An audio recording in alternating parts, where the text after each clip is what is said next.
Era Tocca a Tita me. Fazio, medico ISDE e dell'associazione CILSA di Arzignano e che lavora, come avete sentito, in particolare su inquinamento anche da PFAS. Adesso la parola a Carlo Giacomini, urbanista, trasportista, docente universitario, a tratti in questo momento impegnato invece in una importante commissione a Roma, che affronta il tema proposte per una mobilità intelligente nel Veneto. A te Carlo. Grazie, buongiorno, mi sentite bene? Perfetto, buongiorno a tutti, perdonate l'assenza, ma gioco forza isolamento da Covid.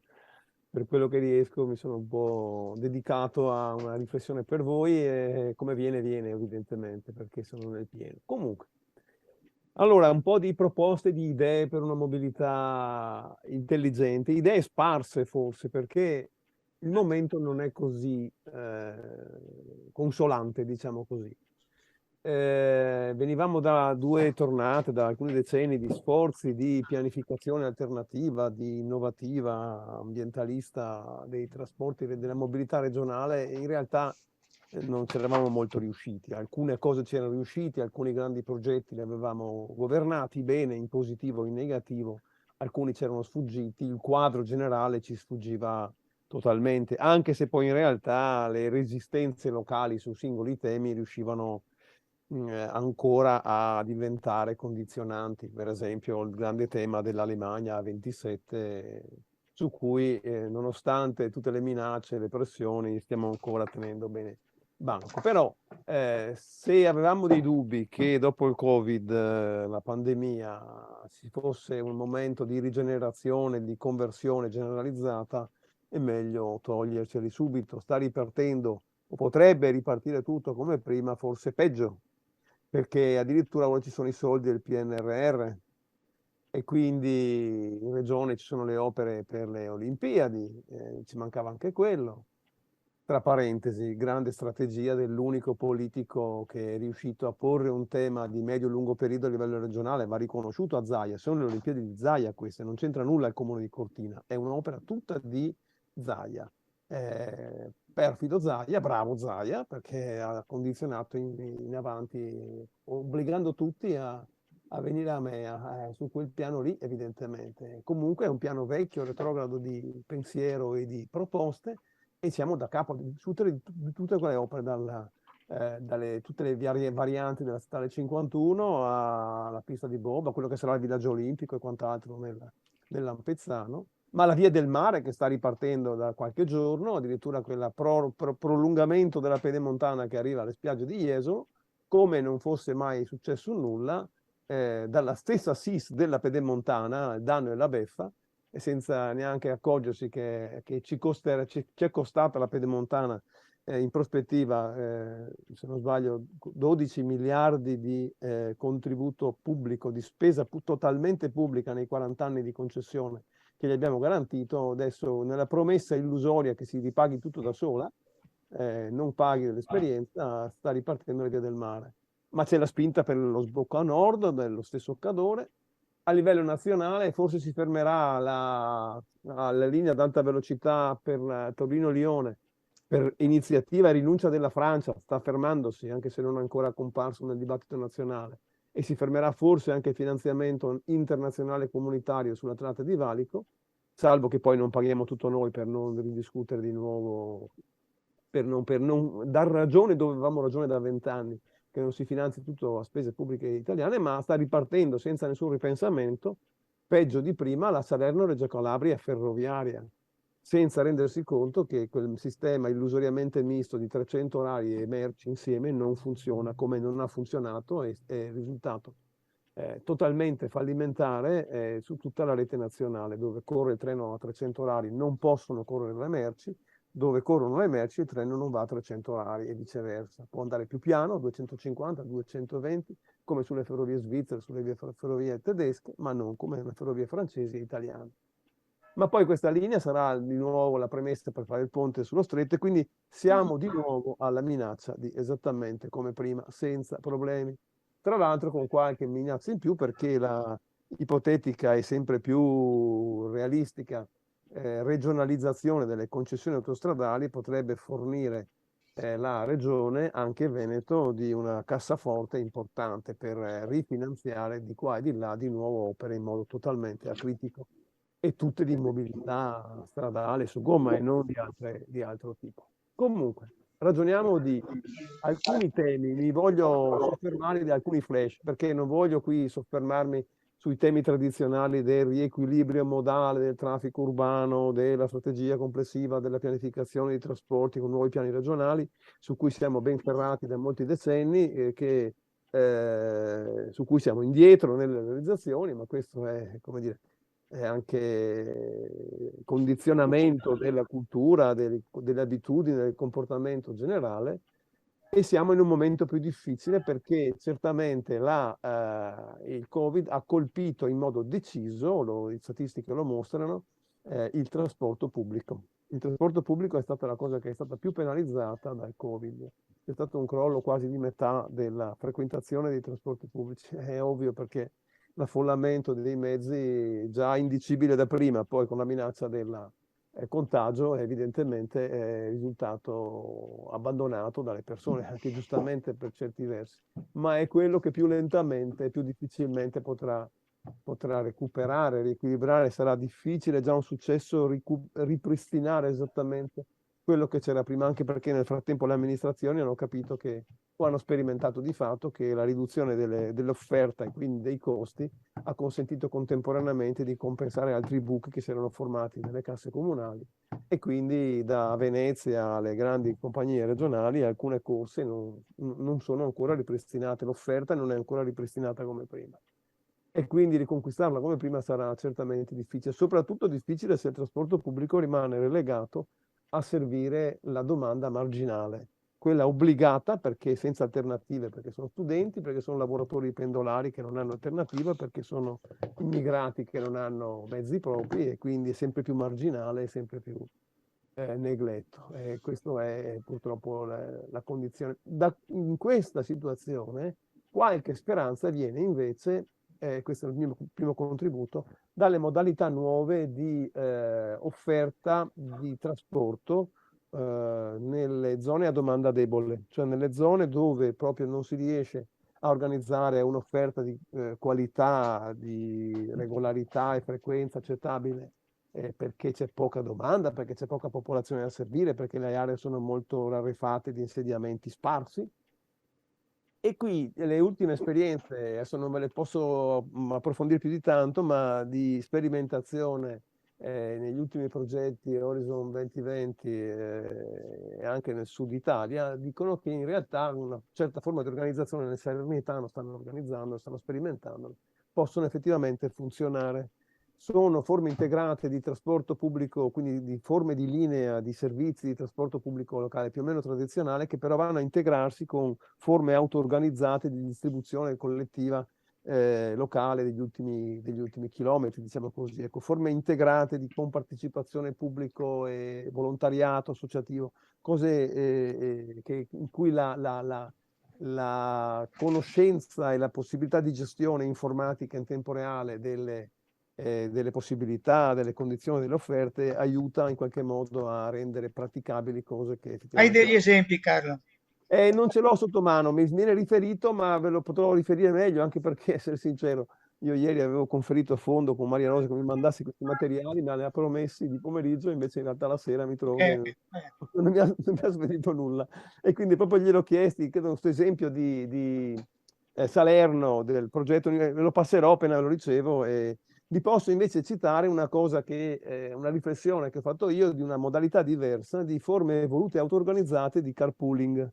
Nelle zone marginali, soprattutto vallive e di pedemontana o di montagna, dove tutto sommato la domanda è già organizzata per alcune linee di forza che sono i fondovalli e spesso poi anche il traffico viene a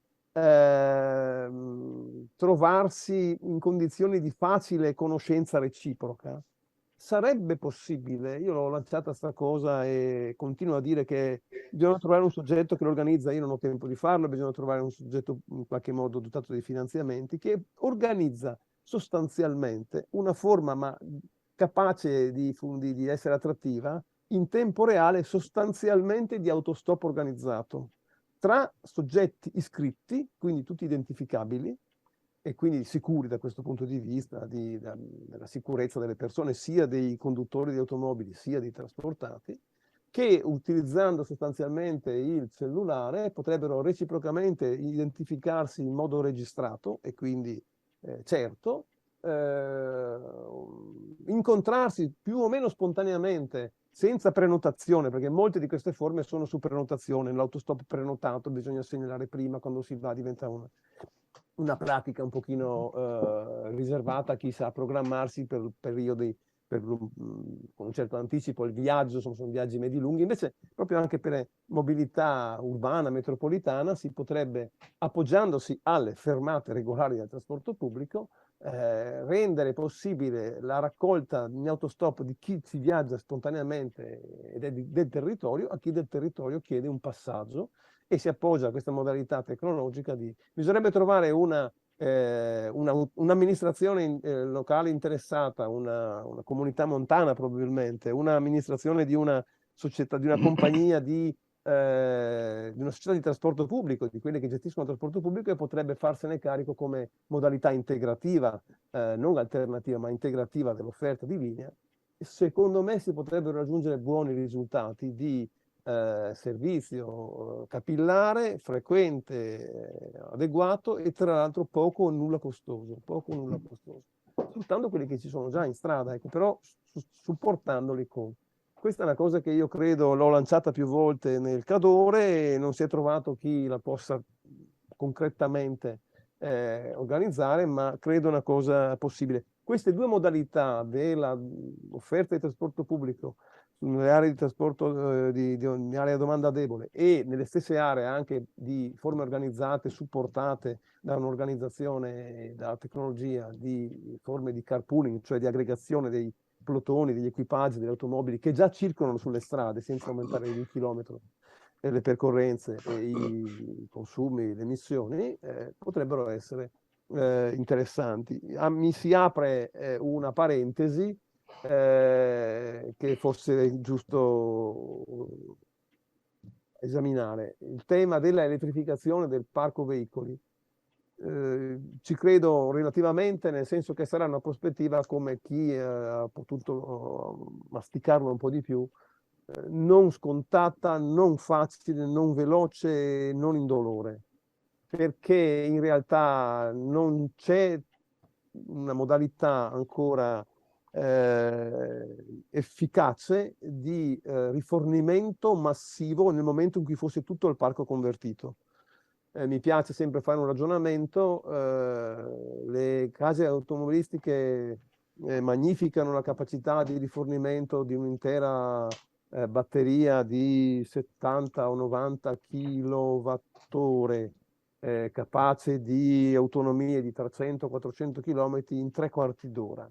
Benissimo, già sono 3/4 d'ora e vuol dire che tutti gli utilizzatori professionisti di automobili in autostrada mai lo useranno perché non hanno tempo di fermarsi 3/4 d'ora, ma a prescindere da questo, magari anche ci si può organizzare. 3/4 d'ora rifornire una batteria da 90 kWh o 70 kWh vuol dire che ha una potenza di alimentazione di 120 kW.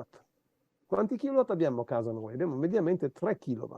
Cioè per alimentare un'automobile bisogna avere la potenza di 40 appartamenti, cioè la potenza del mio condominio dove abito, siamo in 40, è necessaria per alimentare un'automobile.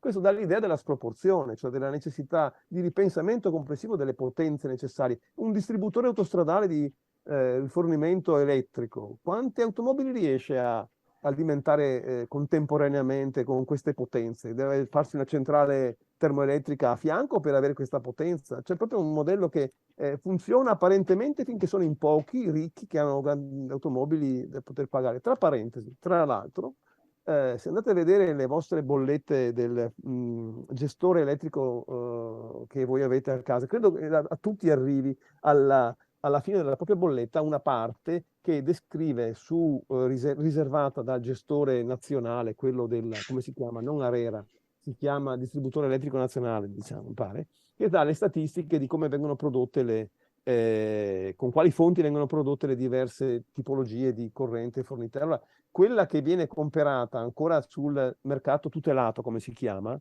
è quella più inquinante, perché è quella che non ha risorse rinnovabili, quella che usa più carbone e quant'altro, perché ovviamente è la più economica.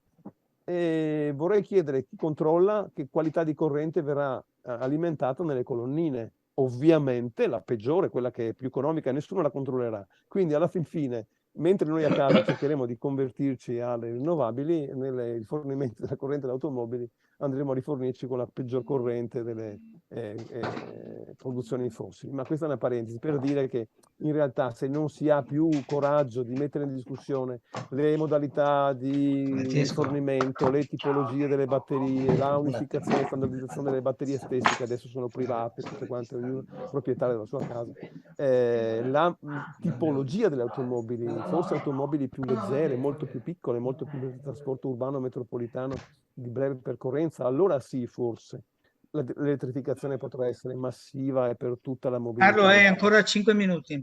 Allora vado ai titoli rapidissimi. Piste ciclabili. Allora, secondo me una prospettiva innovativa è quella di, lo dico da tempo, ma non ho ancora trovato realizzazione, di estendere le reti urbane, periurbane dei comuni principali, capoluoghi di alcuni comuni più illuminati, all'intera rete delle strade fondamentali storiche regionali. Intendo la Padana, il Terraglio, Pontebbana, la Castellana, la Schievonesca Marosticana e quant'altro, cioè tutta la rete delle strade storiche che collegano le città principali dovrebbero essere attrezzate con piste ciclabili continue. Questo perché su quelle strade sono inanellati tutti i comuni principali, anche a 10-20 km, ma attualmente lo sbraccio in pista ciclabile sta aumentando perché la pedalata assistita, ma anche i monopattini, insomma, volendo accettarli nelle piste ciclabili per quanto siano un po' imprudenti, ma insomma, rende possibile la mobilità ciclabile su percorrenze prima inusitate. Tra l'altro con effetto equalitario perché queste modalità sono quelle usate dagli immigrati, cioè dalle persone che non hanno altro mezzo di trasporto e che usano, guarda caso, le biciclette a pedata assistita o i monopattini, molto più degli altri, quindi con effetto redistributivo virtuoso. Questo di far proporre alle province e alle regioni, non più ai comuni, la unificazione di una rete regionale sulla viabilità storica delle strade, delle piste ciclabili, non per la mobilità ricreativa paesaggistica, fino adesso la regione si è occupata di quelle piste. Invece per la mobilità urbana quotidiana potrebbe essere un obiettivo di sviluppo interessante e di allargamento di una modalità sostenibile. Qualche altro ragionamento sulle merci. Credo che ci siano diversi temi di avanzamento e di nuova sostenibilità. A livello della distribuzione urbana, il sistema della diversificazione di tutta la distribuzione terminale urbana attraverso l'appoggio a centri merci dove confluiscano le merci che vengono dalle medie e lunghe distanze, lì per forza necessariamente con obbligo comunale, come è già realizzato, o per incentivazione comunale anche in altre situazioni.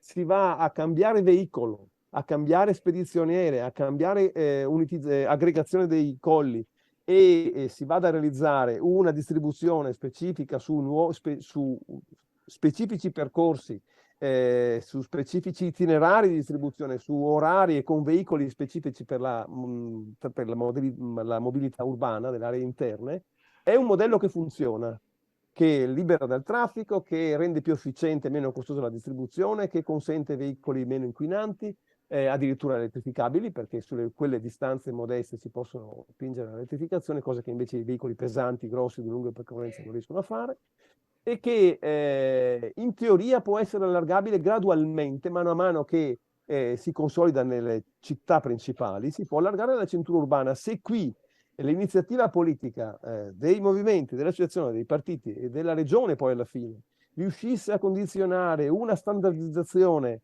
tra i diversi modelli gestionali digitali, evidentemente, c'è tutta un'informatica di appoggio a questa tecnica di nuova organizzazione della logistica urbana, e la standardizzasse a livello regionale, si potrebbe immaginare addirittura che gradualmente queste singole aree metropolitane intorno ai capoluoghi vengano a saldarsi tra loro per l'intera area centrale. Però poi ci vuole un'iniziativa forte della regione che piglia in mano questo tema e ne fa strategia di riprogrammazione dell'intero sistema delle merci per la sua area centrale. È iniziata a Padova questa cosa o no?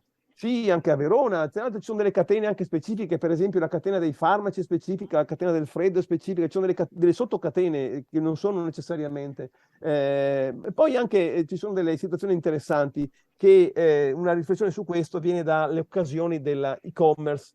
L'e-commerce è stato visto come occasione sregolata, senza nessun governo, di moltiplicazione della distribuzione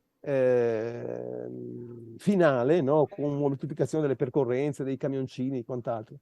Vero, verissimo, però è anche un'occasione forse di superare il modello dei centri commerciali esterni. A me è successo recentemente, dovevo fare un acquisto e in alternativa mi sono trovato l'ultimo minuto che invece di andarlo a fare nel centro dove dovevo per forza farlo perché non c'è più un negozio in città, invece che farlo nel centro commerciale alle porte urbane dove dovevo per forza andare a prendere questo forno a microonde che dovevo ricomperare con la mia automobile, ho scoperto che sotto casa, materialmente sotto il mio edificio, un centro di servizi faceva la distribuzione locale per tutte le catene di e-commerce. Questo mio amico mi sono assolutamente sbloccato dal farlo, so che facendo così addirittura... Allora, questi centri di distribuzione urbana capillare dentro il tessuto della città potrebbero essere un modo nuovo per rendere anche più vivibile la città con servizi per la popolazione. Tra l'altro, nelle zone più interne, già ora alcuni distributori usano per consegnare la merce in questi punti di recapito strutturati, fissi, accessibili ai clienti su scelta volontaria iniziale, la consegna tramite quadricicli, quindi è assolutamente sostenibile. Ovviamente perché l'area è densa, l'area è organizzata e perché tutta la stessa domanda del trasporto, chi compra le cose sceglie di, invece che farsela portare a casa in 24 ore, bisogna ovviamente governare la domanda, governare la tariffazione, promuovere forme, come dire, premiali di trasporto sempre più gratuito su tempi lunghi di attesa, in modo che si organizzi l'unitizzazione, il collettamento dei colli in modo efficiente, o super tassato invece per le consegne entro le 24 ore.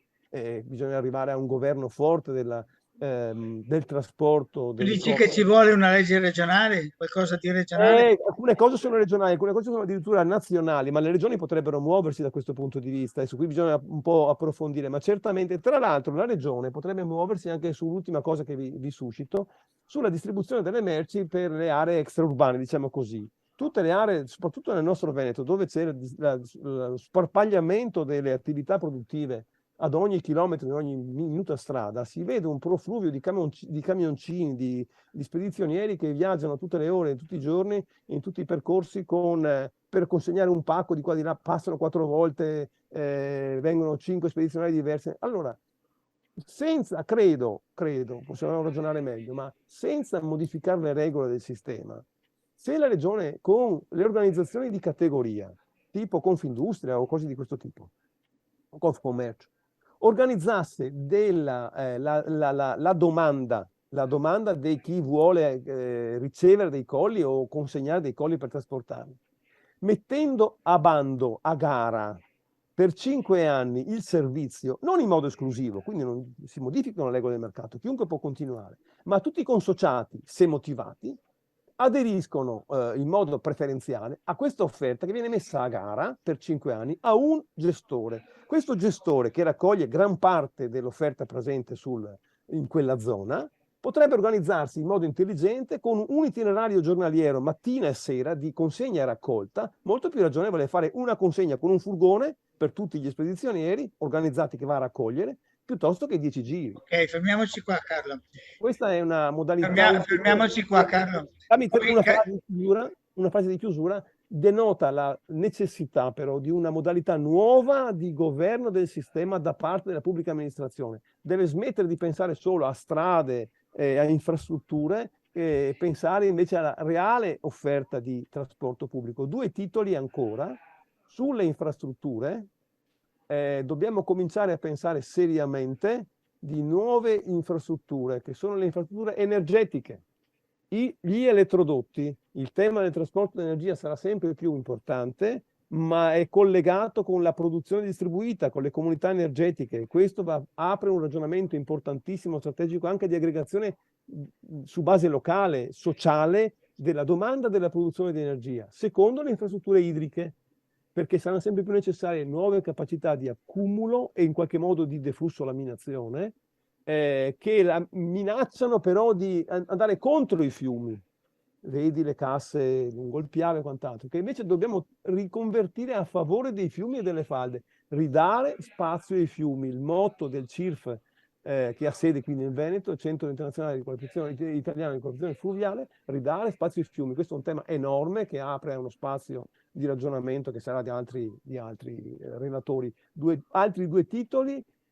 Governo del consumo di suolo. Molte di queste cose saranno governabili riprendendo in mano seriamente le dinamiche di consumo di suolo. Su questo mi rendo disponibile, già abbiamo organizzato una sessione di approfondimento sulle concrete regole di gestione del consumo di suolo nelle leggi urbanistiche regionali. Vogliamo prendere in mano concretamente l'amministrazione, le tecniche e l'attuazione della legge regionale per poter governarla in positivo. C'è un po' sfuggita di mano perché le regole sono molto complicate, sono farraginose, sono molto elusive, come sappiamo dall'articolo della Chiara Mazzoleni, che invito gli organizzatori a rimettere a disposizione tutti i presenti. Un grandissimo esempio di come una legge che dice delle cose riesce a farne il contrario, esattamente il contrario, per moltiplicare il consumo di suolo. Chiara Mazzoleni, docente di architettura Di urbanistica a Venezia. urbanistica a Venezia.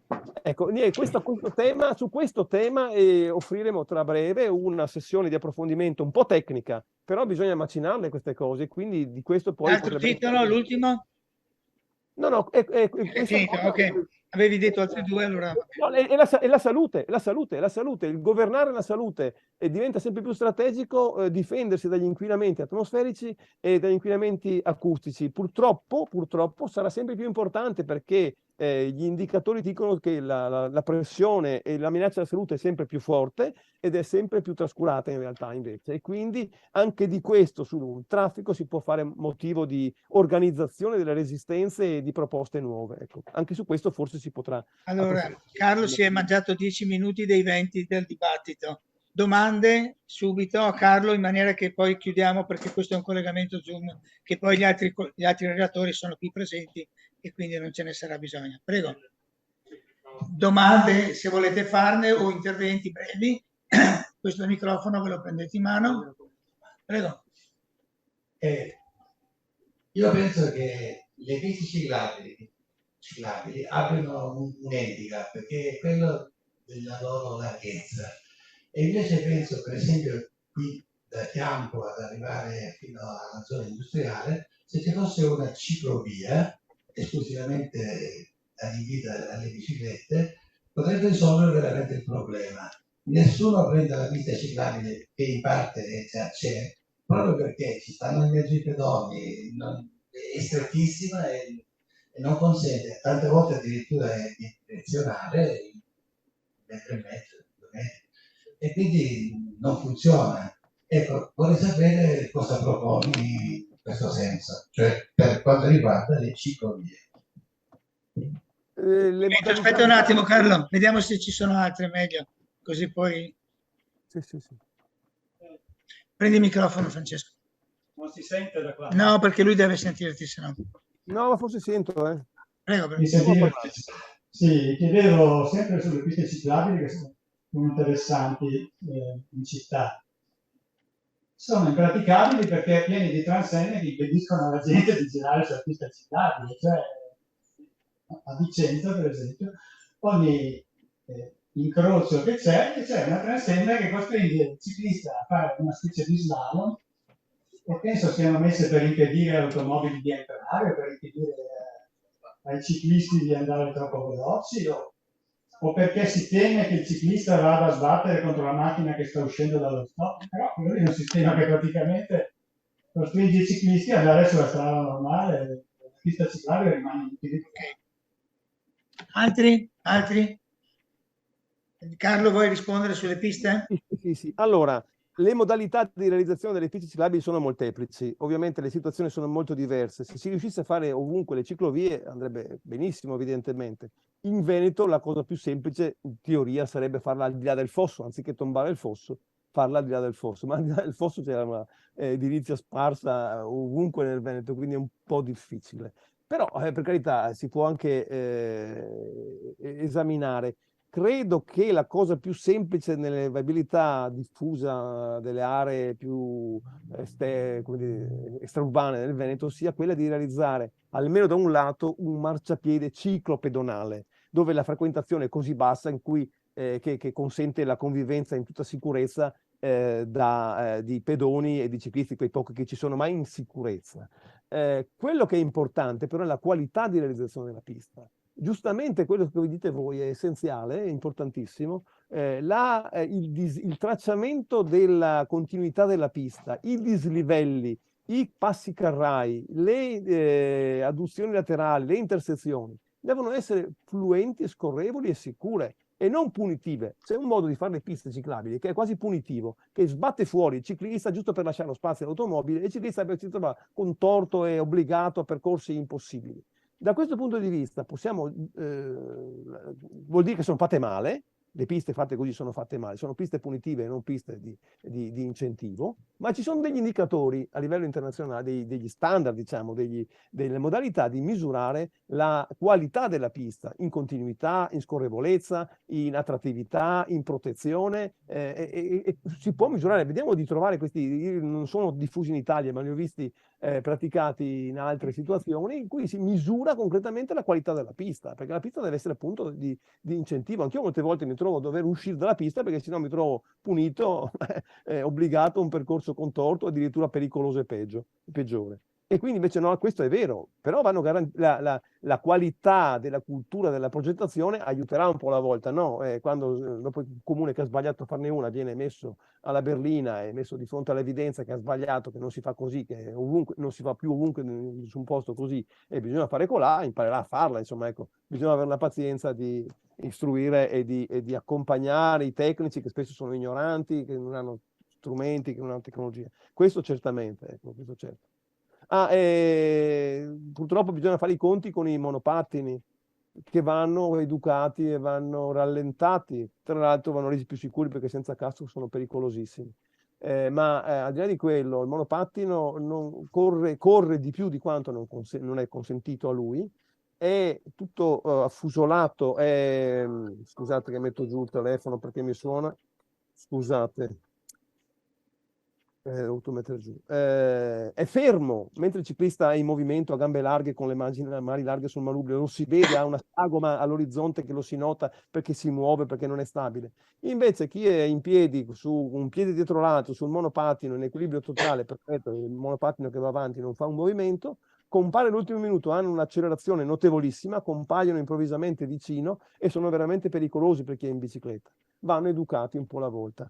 Apro una parentesi, chiudo. C'è stato un approfondimento qualche anno fa che mi è venuto tra le mani di un ricercatore, di un gruppo di ricerca, di un centro di ricerca che aveva provato a vedere se era possibile classificare, diversificare il trattamento normativo di tutte queste diverse forme di nuova evoluzione tecnologica del trasporto, diciamo, sulle due ruote, che è la ruota solo, le due ruote, il Seaway, quello con tipo cavallo, diciamo così, no? Il monopattino più veloce, cioè, ci sono decine di queste forme tecnologiche. Alla fine il risultato è che non era possibile materialmente classificarle in modo distinto, in modo che si potessero stabilire delle regole per alcuni andare sulle piste. Fermati, Questo perché abbiamo sfondato.